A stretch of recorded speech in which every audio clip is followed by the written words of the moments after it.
ഈശോയുടെ സ്നേഹത്തിന്റെ പ്രത്യേകതയെക്കുറിച്ച് വചനം പറയാണ്, ആ സ്നേഹത്തിന്റെ വെട്ടം ഒരിക്കലും അസ്തമിക്കുന്നില്ല, തീരുന്നില്ല.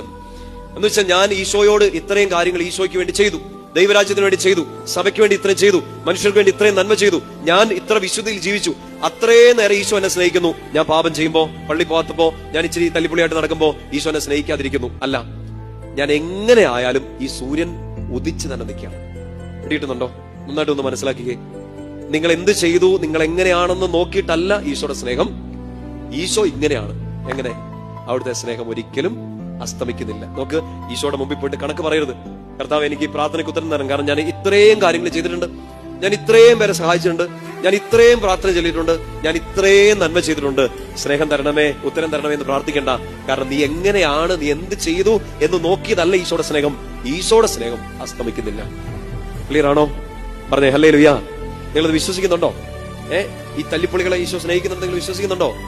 എന്നെ നോക്കൂ, നിങ്ങളുടെ അത്രയും തല്ലിപ്പൊളിയല്ല, എന്നാലും നമ്മളെ ഈശോ സ്നേഹിക്കുന്നുണ്ട്. അച്ഛൻ 1 മണിക്കൂർ വചനം പറഞ്ഞാലും 1 മണിക്കൂർ കടന്നുറങ്ങിയാലും ഈശോ സ്നേഹിക്കും. നിങ്ങളെ അങ്ങനെ സ്നേഹിക്കുന്നില്ലേ എന്ന് വെച്ച് കടന്നുറങ്ങരുത് കേട്ടോ. എഴുന്നേക്കണം, ഉറങ്ങി കഴിഞ്ഞിട്ട് എഴുന്നേക്കണം. ഈശോ ഉറങ്ങാൻ അവസരം തന്നതും എഴുന്നേറ്റ് ഓടാൻ വേണ്ടിയിട്ടാണ്. അപ്പൊ നമ്മൾ എന്ത് ചെയ്തു എന്ന് നോക്കിയിട്ടല്ല, നമ്മുടെ നന്മകളുടെ കണക്ക് നോക്കിയിട്ടല്ല, ഈശോ ഇങ്ങനെയാണ്. That is his substance. അതാണ് കർത്താവിന്റെ ഒരു പ്രത്യേകത. സ്നേഹിച്ചോണ്ടിരിക്കും, ഒരിക്കലും അസ്തമിക്കുന്നില്ല.